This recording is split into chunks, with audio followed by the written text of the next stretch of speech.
If you've ever wished you had a podcasting pro with nearly a decade of experience whispering growth secrets into your ear, that's exactly what you'll get when you tune into Podcast Growth Tools with me, your host, Kylie Chandler. This is the ultimate show for you if you're ready to grow your podcast audience, skyrocket engagement, and turn your show into a traffic-driving, list-building powerhouse. I've been in the podcasting world since 2015, helping creators like Amy Porterfield grow their shows to over 1 million downloads a month. My superpower? Breaking down proven podcast strategies and marketing techniques into step-by-step guidance you can actually implement without fluff, overwhelm, or guesswork. On this show, we're getting real about what actually moves the needle when it comes to growing your podcast audience and using it to boost your email list growth. From actionable insights and expert interviews to behind-the-scenes secrets, I'll help you turn your podcast into a traffic-driving, list-growing machine. Grab your earbuds, hit subscribe, and let's take your podcast to the next level.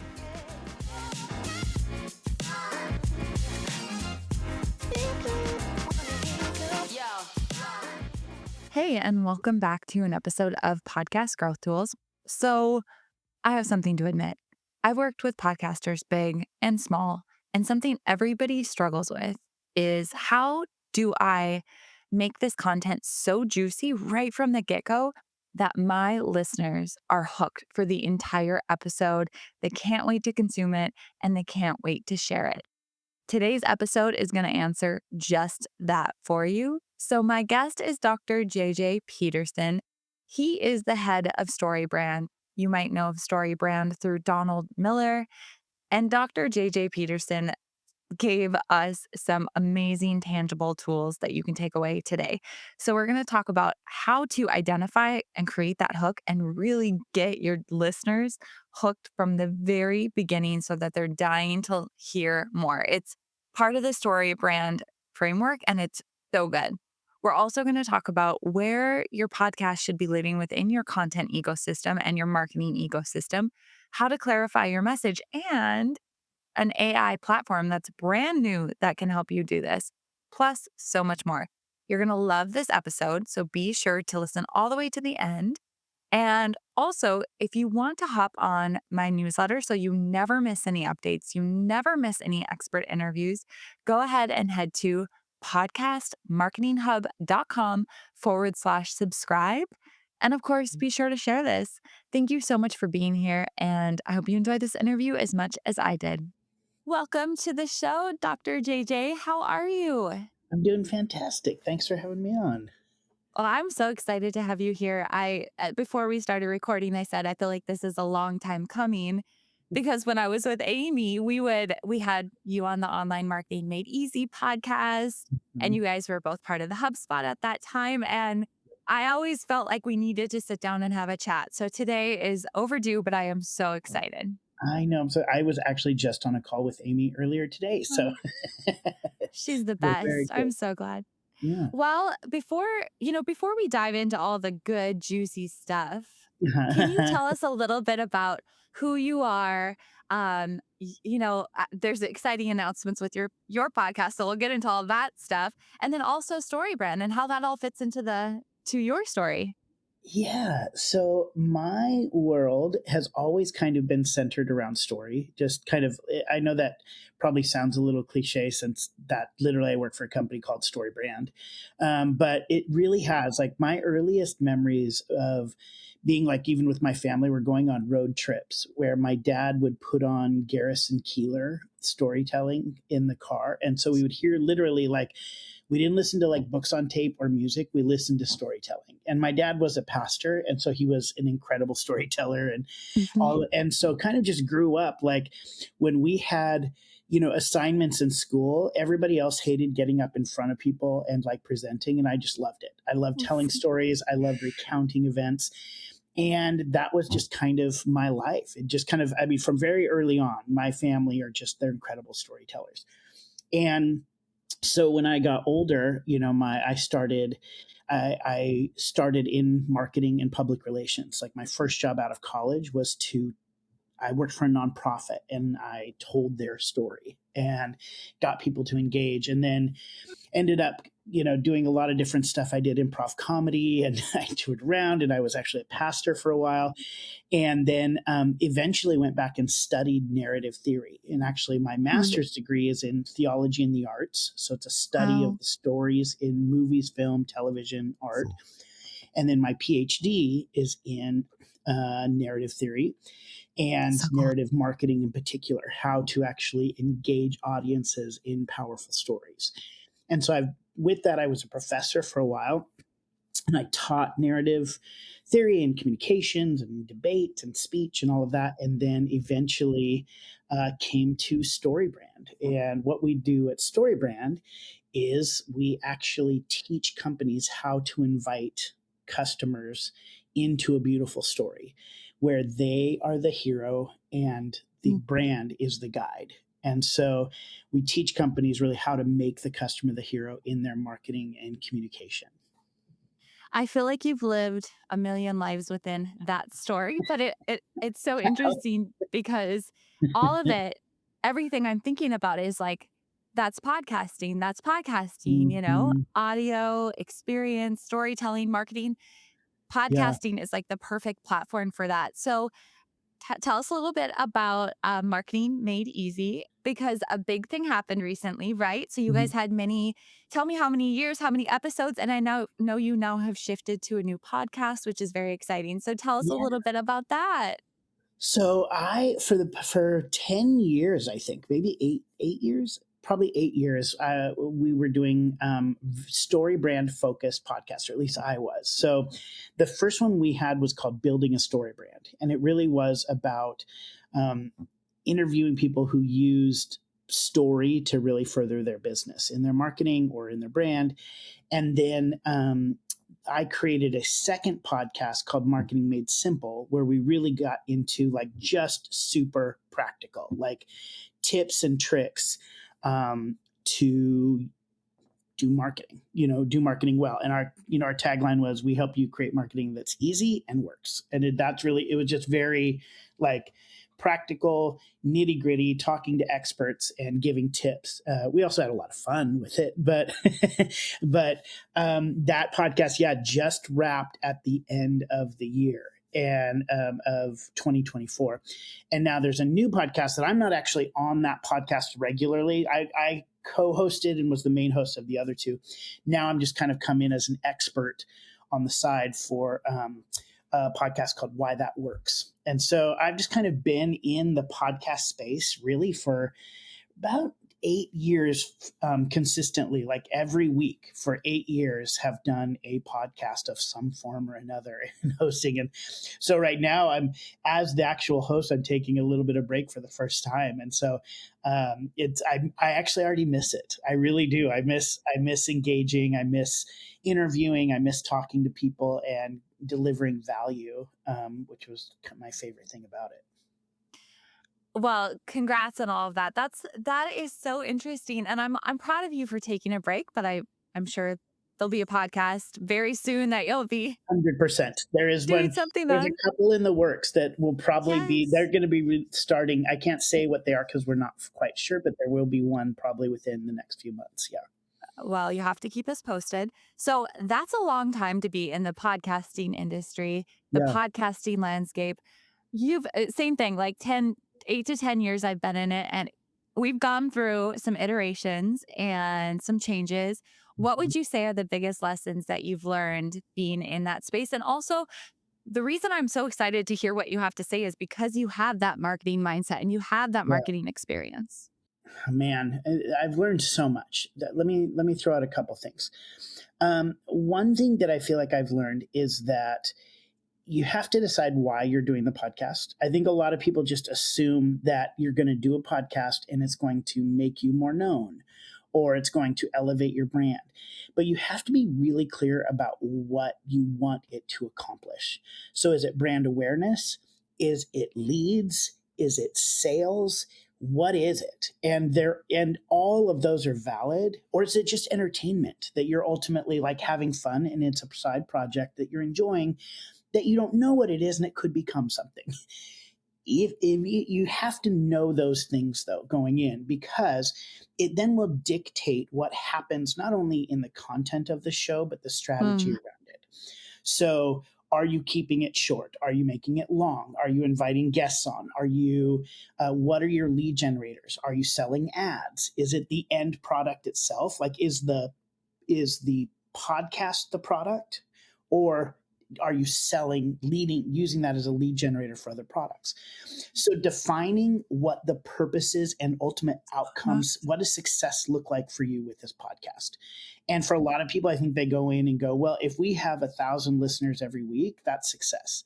I would argue that's not, because you can have 1,000 and make millions off of that, or you could have 1,000 and it does nothing for you.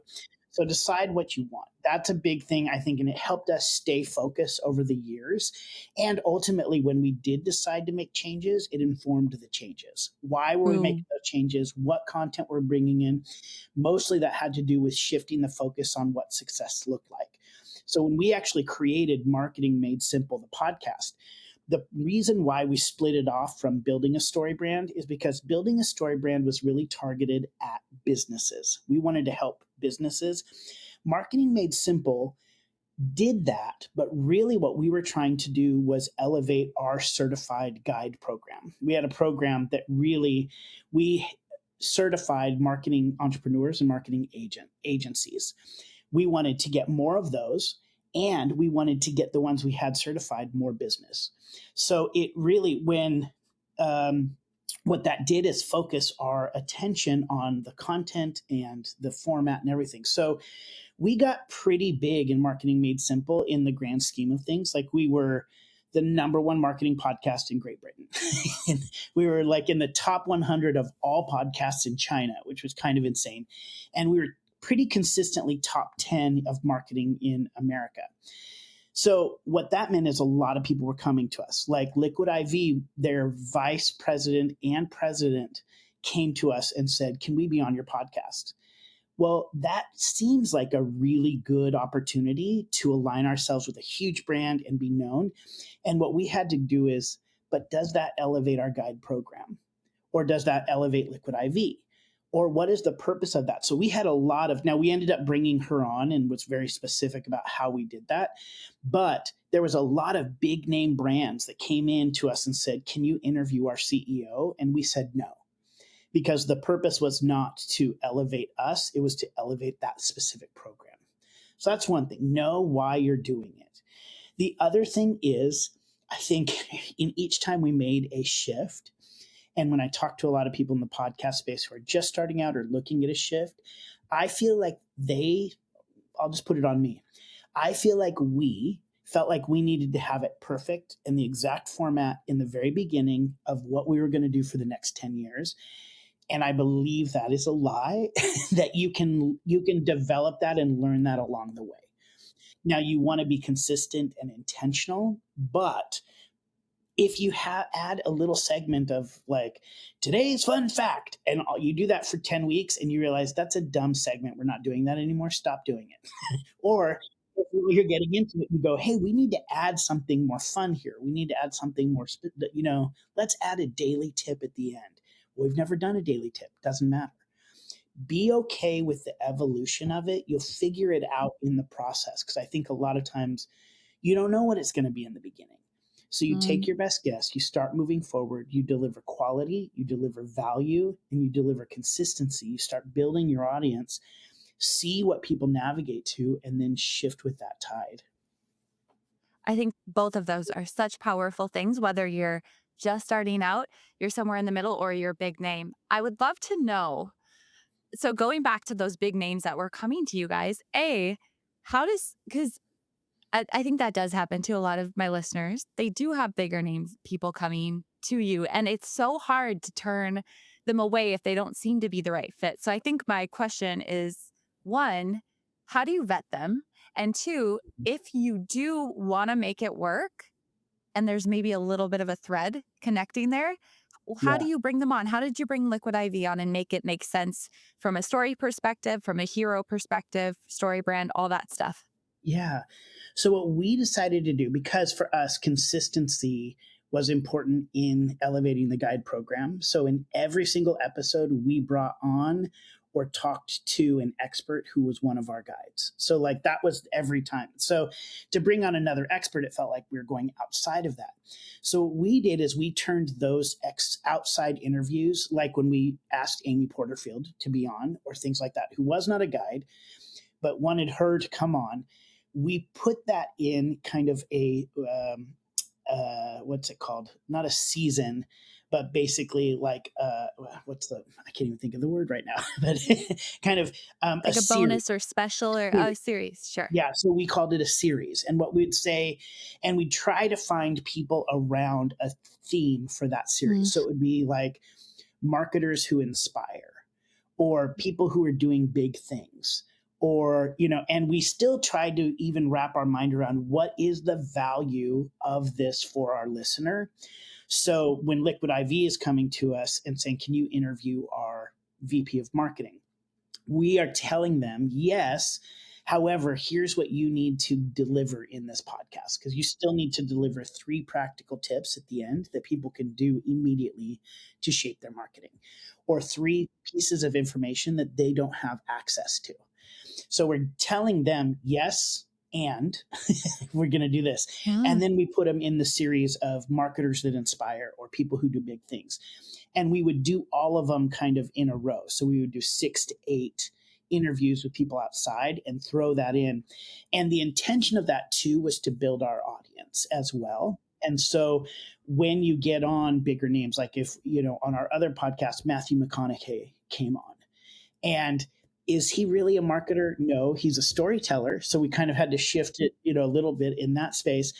But when we can market for our own Mm. podcast that we had Matthew McConaughey on, then we're going to get more exposure. Hopefully, we're getting more listeners that would never come to us otherwise. And now we can kind of build it. So even then, it's like if Matthew's going to come on, what does success look like for us out of that?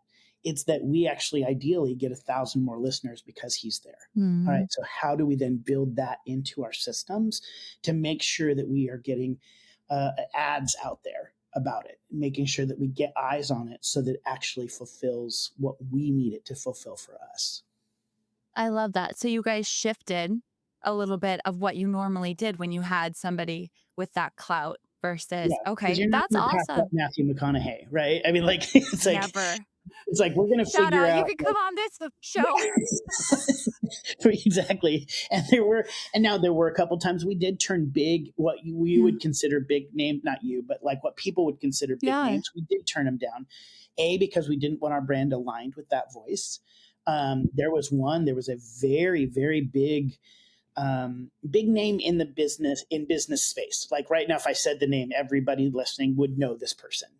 And we'd had an interaction with them where they were incredibly rude and very demeaning and arrogant. And we interviewed them once and did not ever air that episode because we're like, we're actually not going to align our brand with this. And it's not it's somebody who you'd be surprised, like in that sense, has a good reputation, but treated our staff and treated us very poorly.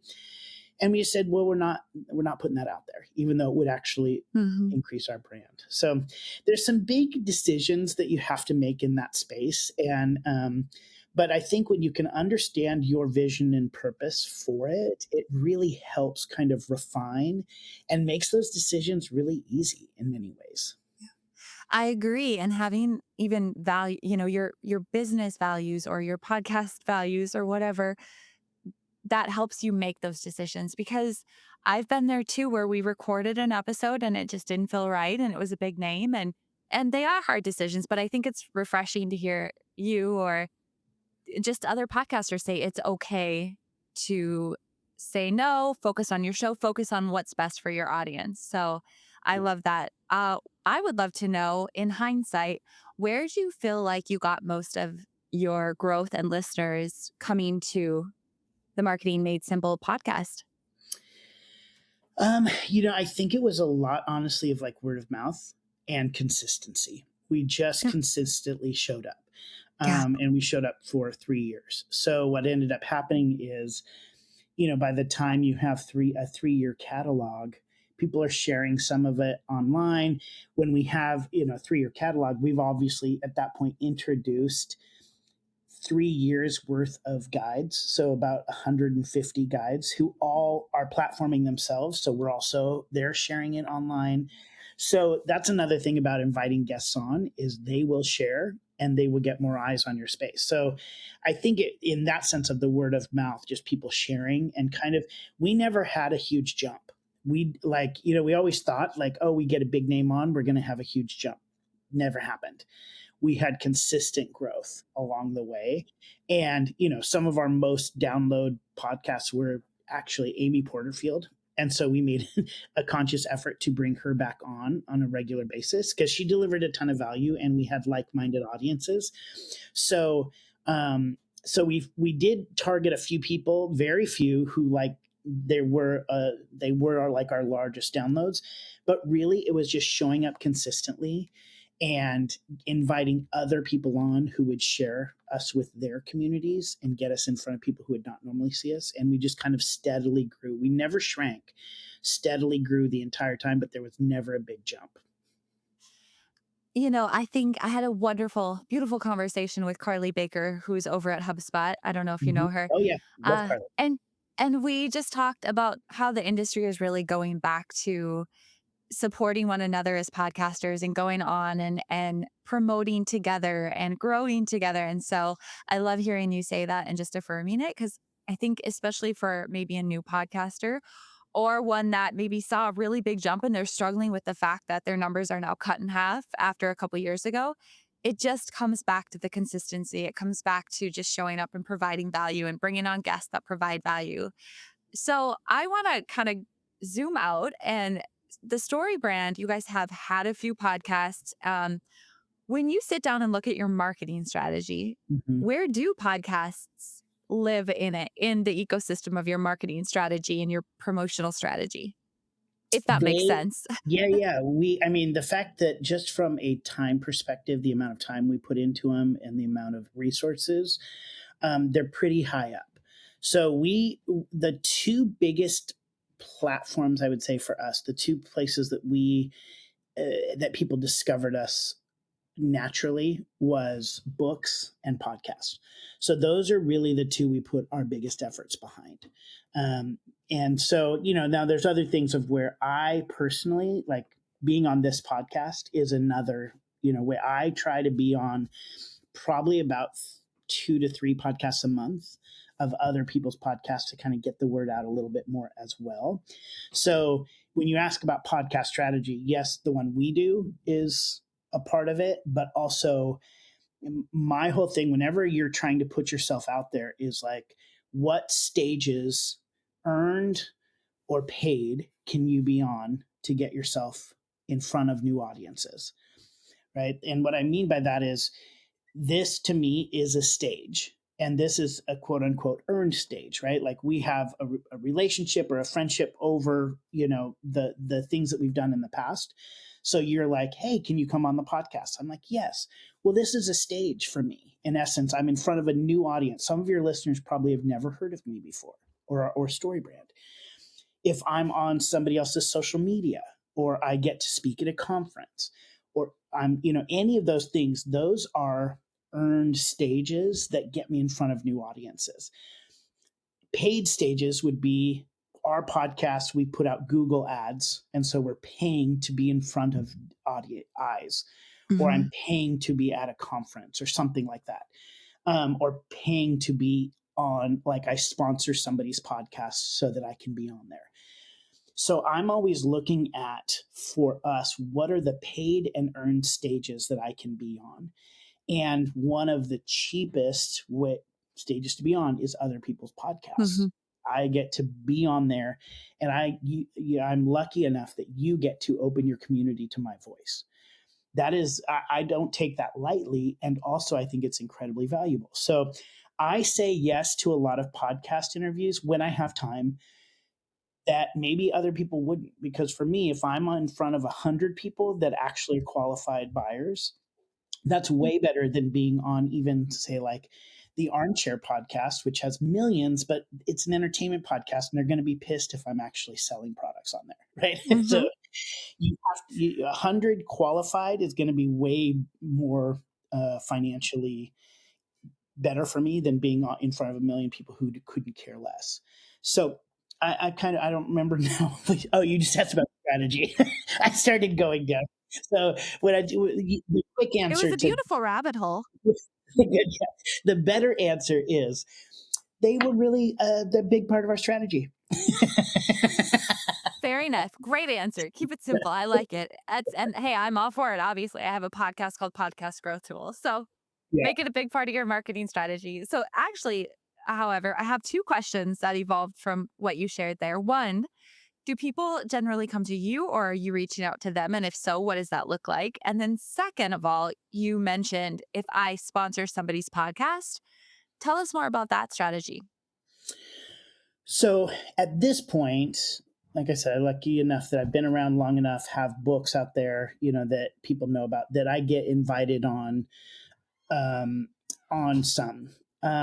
Others, if there have been seasons where we wanted to do a little bit more concerted effort to get the name out, and so we targeted specific podcasts. Um, when I'm targeting podcasts in particular, what I'm trying to do is I'm trying to show them the value that I can bring them by showing up. It's for their audience and for them. So, as a podcaster, we're always looking for content. Like, unless Mhm. you create the content every week yourself, but if you interview people, you always want good content. So if I can come in with actually a proposed, here's three things I can talk about and the value that your listeners will get out of each of those. Here's the series they may fit in, depending on, and you want to be familiar with the podcast. I don't like to pitch to just strangers, but to go in and say, hey, I loved your series on this. Here's what I would love to be able to come on your podcast and share. And here's three things I could share. And this is where I think it could fit. Make it easy for me. Like if you're pitching to me, make it easy. Don't make it hard and make me think how I'm going to use you, what I'm going to talk about, what I'm going to ask. Make it very easy for me as the host to invite you on and be ready to go. That's the thing. So when you're pitching to other people, sponsored podcasts, we don't do a ton of those, but there is a model out there right now where basically you can pay to be interviewed on somebody's podcast and you essentially become the sponsor of that episode. So you're going on there in order to sell a specific product or service. And so you're like, pay $3,000 for this episode. You're going to be interviewed. You're going to be positioned as the expert. Um, we haven't done we looked at doing that for people on our podcast. We decided not to do that because Mhm. and we could have made money to do that, but it didn't serve our purpose. Our purpose was not to make money with the podcast, it was to be with the guides. So we chose against that for us, and I personally have never done that. But we looked at doing it with a couple different podcasts. So there's some options out there. I think, again, if you're going to do that, you better have a product ready to sell and an idea of how many you need to sell in order to make that investment worth it. Unless you have money to burn and you just want to be popular, then great. But I think really like be really intentional of, if Yeah. I'm going to pay $3,000 to be on this podcast, don't let it be just for brand awareness. Let it be to sell a specific product or a lead generator. Have a lead generator ready that gets people into your email system so you can sell the other products later. But be very intentional about that. Mm. Yeah, I couldn't agree more. I mean, at the end of the day, the podcast is such a great way to grow your email list and nurture. So, Mhm. well, thank you for answering those questions. So, I want to talk about storytelling a little Yeah. bit. How can they infuse storytelling into their podcast to really capture listeners? But also, if we're thinking about maybe if you're a business or something where it's not like you're sitting down and you're telling a kid's story or you're Yeah. doing an entertainment type podcast, is there a way to really infuse the two? Yes. And here's what I really work on with companies, with podcasters, any communicators, is understanding how story works and why. how stories are actually formulaic and what are the tools and elements within a story that makes information memorable and actionable and exciting. So, one of the principles, probably one of the tips that I would give any podcaster, any communicator is when it comes to storytelling, or let's just look at movies in particular, the only way an audience gets hooked in the story for the main character is when the main character experiences a problem. So in the very beginning of a movie, like this is kind of it's common sense once I say this, but this is people don't realize this in the formula of story. So typically in a movie, the main character starts out and their life is fine. There's maybe a little dissatisfaction, but they're kind of like, I want to go, I'd love to get the girl, or I'd love to get the raise, or I'd love, you kind of like, you have this idea of, I'd love to matter in this world. There's something they want in the very beginning. But the way the story actually gets interesting is when the hero encounters a problem. If there is no problem in the story or in the movie, it's not interesting.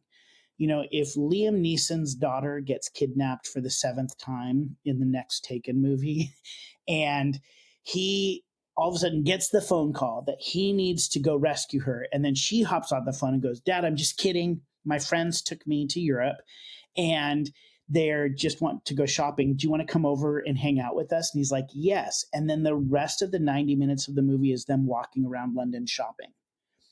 What we're doing as an audience is we're like waiting for that moment of like, okay, what's the point of this?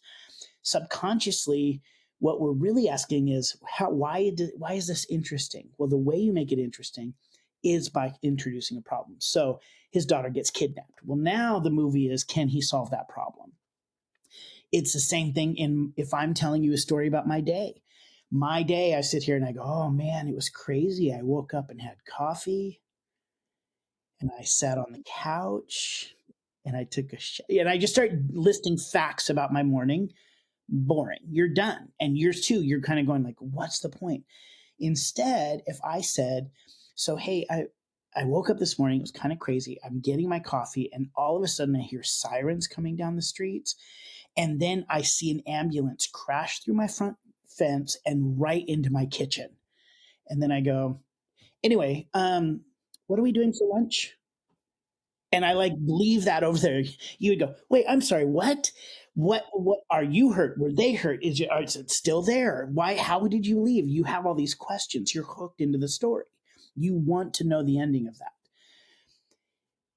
That principle can be applied to getting people's attention in any kind of environment that you're communicating. Mm, So, as the probably one of the biggest tips I can help podcasters with is identify in an episode, say if you're a business or you are a podcaster who is trying to get business or anything, identify what problem this episode is going to solve for the listener. mm, Now, if it's entertainment, that's a whole other kind of thing, if it's just pure entertainment.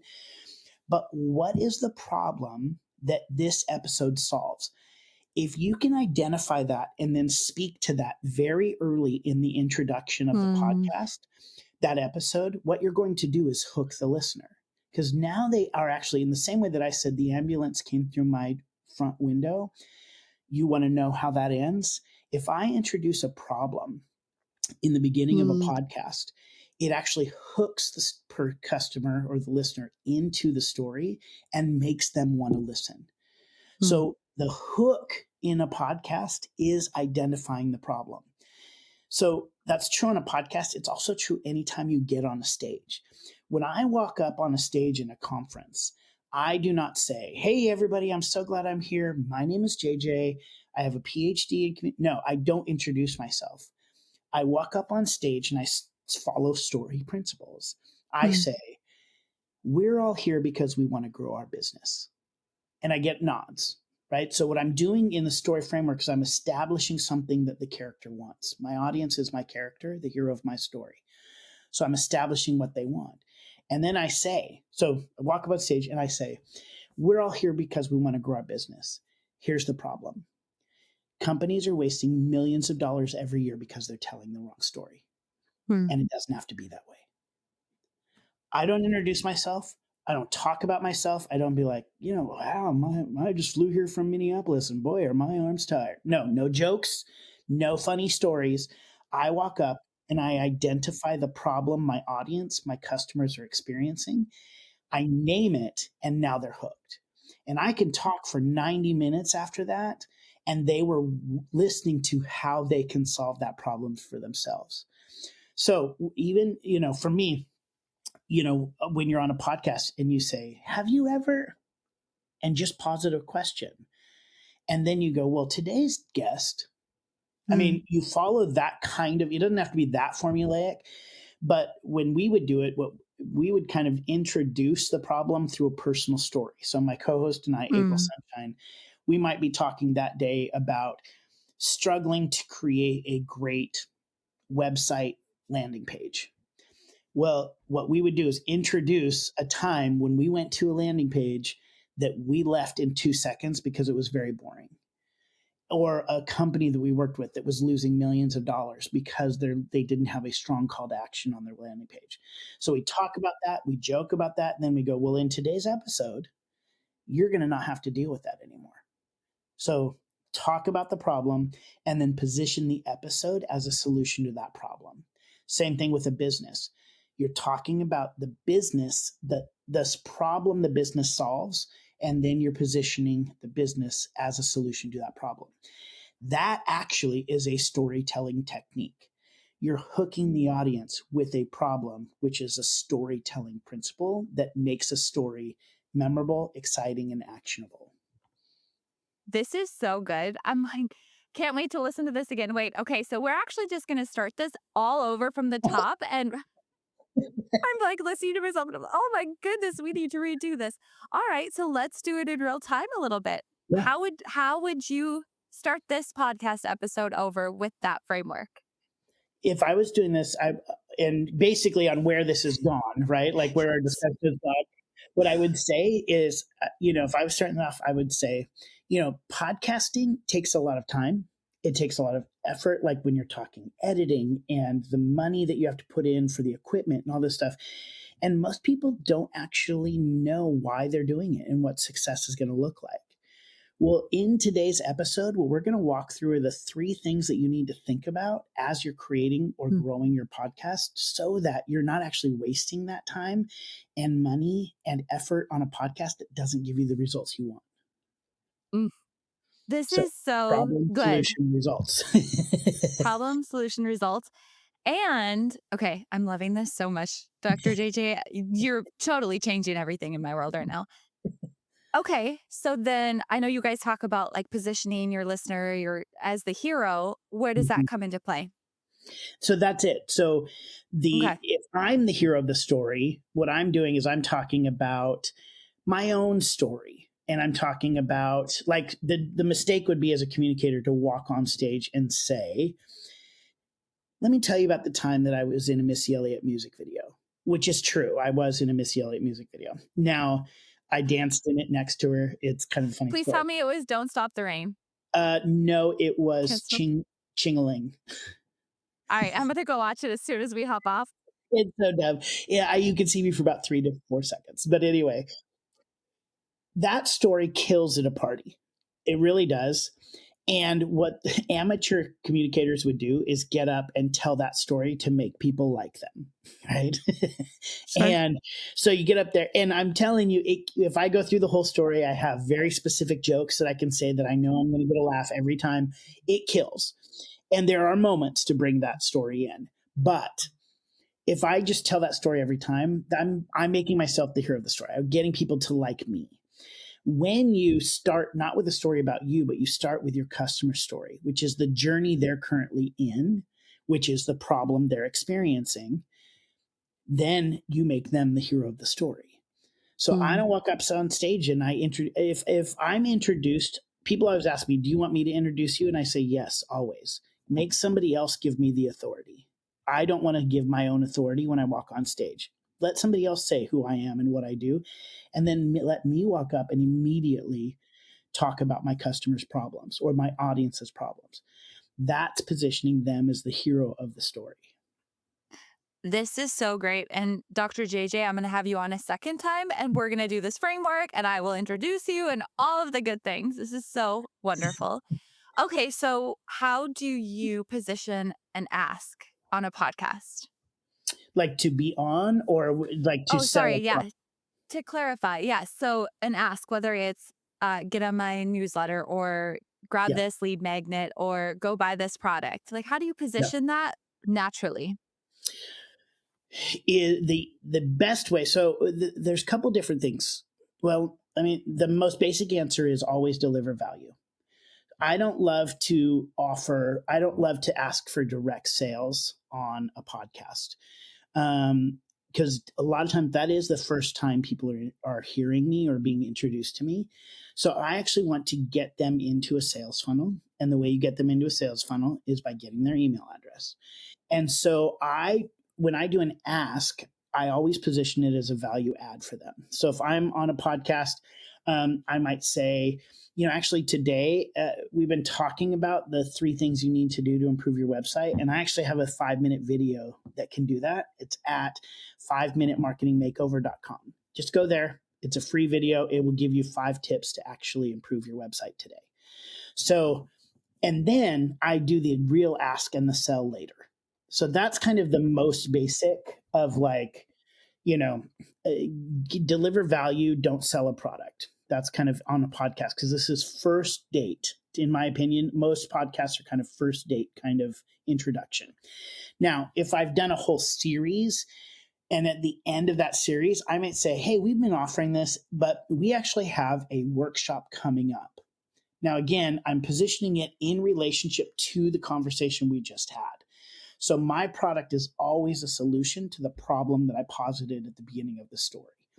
So, if the whole episode is about 3 ways to communicate more clearly, and then at the end of that episode, you're like, hey, so I actually offer weight training that you can sign up for a 6 week. And it's like, wait, that's a far right turn from where we were. If it was about communicating clearly and I'm offering you the PDF about 3 tips to communicate clearly, or I actually am selling you a course that helps you communicate more clearly, now it works. That's where, again, if you're not positioning your product as a solution to a customer problem, you're making yourself the hero. Always position it as a problem or a solution to a problem or a value add to somebody's story. That's so good. And I think it kind of goes back full circle to where does this fit into a marketing strategy? And it is the first date. It is a lot of, the entry point, top of funnel for everyone. So, Mhm. um, okay, I want to hear a little bit about storybrand.ai. Mhm. So that's part of what you guys have going on. When Yeah. is it released or kind of fill me in on all that stuff? Yeah, it is. We just released it, and what it is it's an AI tool that actually helps you clarify your message. So it gives Mm, you prompts that helps you fill out what we call a brand script. So the brand script really is made up of 7 elements that are used in all stories. So I kind of have talked about 2 of those, where I talked about what does the character want and then the problem that they experience. Those are the first 2. The rest very quickly are that, so in every good movie, we identify what the character wants. That has to be clear. Then they enter into a problem. Then they're introduced to a guide, somebody who's there to help them overcome the problem, like a Yoda, Obi-Wan Kenobi, Haymitch in Hunger Games. There's always somebody there to help them win. That guide then gives them a plan. It's a very clear, like, few steps forward for the hero to win. Then there's a moment the hero is called to action. And then there are stakes in the story that are either successful stakes, so like what can be hoped for and what can be won, or failure stakes of what can be lost. So those are really the 7 elements of every good story. Character want, encounters a problem, meets a guide, gives them a plan, calls them to action, which results in either success or failure. And that's the outline for every story. So, what StoryBrand does is we help you identify talking points for all of those elements of your customer's journey, of your customer's story. Then, once you identify that, you take that and you put that into collateral. So your website, your emails, your lead generators, your elevator pitches, everything is aligned with that story. You have one clear marketing message. So what StoryBrand.ai does is actually help you first create that brand script. So it asks you prompts to create your customer journey, your customer story. Then it takes those and asks you a few more questions, but takes that original information and puts it into an elevator pitch, puts it into a wireframe website wireframe, puts it into emails, puts it into lead generators, so you can actually have a full sales funnel of collateral. That's amazing. Congratulations. Thank you. Yeah, it was a big undertaking, and so we're kind of training it to Mhm. have specifically Donald Miller, who's the founder, really like his voice in it, so that you can actually identify. It kind of gives you the information in the true like story brand way. And what's the best way a podcaster could use that to support them in their content? When you're talking about your one, if you have specific products, you can run that through very easily, but also identifying kind of the overall theme and message of your brand. So even for every podcaster out there, I would say, what problem are you solving? Right. I mean, that's really that's, I would argue, the most important and crux of the message. And so if you haven't identified that, then you're probably missing out on a ton of value that you can deliver, first off, for your listeners, but then also attracting the right audiences that ultimately will buy your products and services. Right. So if you're kind of all over the place, it's not, if it's for fun and it's a hobby, that's great. And I'm not even diminishing that. Like, one of the podcasts we're in the process of creating is probably just going to be a fun podcast for me and my friend. Like, it's just going to be like a foodie podcast. There may down the line be like products that come out of it if it becomes big, but it's not about that. It's about us being creative and creating art. If it's art, Mm. that's something else. But if it's actually when you want it to be a business, you need to identify what problem you solve. So you can actually even go on storybrand.ai and you can run your podcast messaging through there and just think in terms of, it'll ask you, who are your customers? What's the problem? Is there, what value to deliver for them? So when you get asked about customers on the storybrand.ai, think in terms of your listeners. I love that. Okay, so just a couple more things before I let you go. One, because I feel like this could be such a quick and wonderful takeaway, tangible takeaway for my listeners, and that is when you are preparing or thinking about an upcoming interview or episode that you're doing, how do you work through the hook and make sure that, like, what's something that my listeners can start doing today if they're Mhm. preparing for their upcoming episodes to create a really good hook? And I know we talked a little bit about it, but is there Yeah. something they could do? Yeah, here's the thing, and this is kind of one of the secrets. And I don't know that I did this fully today, but so sometimes it's kind of hard because some people ask me advice, and then there's time I'm super disciplined in it, and then there's times I'm more kind of in the fun space of it. And this is a fun podcast for me, as well Okay. as, I want to deliver value, but it's a little Oh, bit you different. have. And so, but what I when you identify the problem that you solve, what you actually are doing is you're controlling the narrative of the conversation. And here's what I mean by that. I'm going to give some I consider kind of gross examples, but everybody will understand it. What I mean by that is, if you watch a Republican go on CNN and be interviewed as a panelist on CNN, the CNN anchor might say, don't you think that Donald Trump should be disqualified for being president because he's a felon? That Republican will say, you know what the American people really care about is the crisis at the border. They will not even answer the question, and they will Mm. control the narrative by introducing a new problem. That's media training 101. That's It's a gross thing, but it's actually what's happening. Same thing Oh. if a Democrat is going on Fox News and they ask the Democrat, don't you think that it was illegal that Kamala Harris was elected as the party representative, but it had nothing to do with what the people wanted? And they'll Mm. go, you know what actually the Americans really care about? Not going back. So they introduce a new problem to control the narrative. Now, in those contexts, it's way off in left field and it feels gross and they're sticking to like these crazy talking points. But we can learn from that. It Mhm. won't, first off, it's effective. But second is that when somebody like I told you, you asked me, tell me a little bit about your story and all that stuff. If I'm on like a podcast where I'm really trying to sell a product specific, like we're launching a new product, I'm trying to sell a new thing. If you ask me that question of tell me a little bit about how you got to this place or tell me a little bit about your story, what I would say is I would not actually answer that question. I would say, a long time ago, I really, my first job was I was communications director for a nonprofit.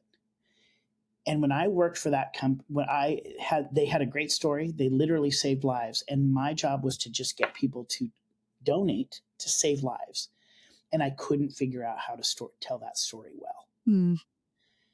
What I'm doing in that moment, now that is a true story. That is not a fake story. I'm taking a true piece of my story. But what it really is ideally everybody who's listening, their story. And I would Mm. agitate that. I would talk about the fact that, like, there were times I looked at a blank page and go, what do I write in this email?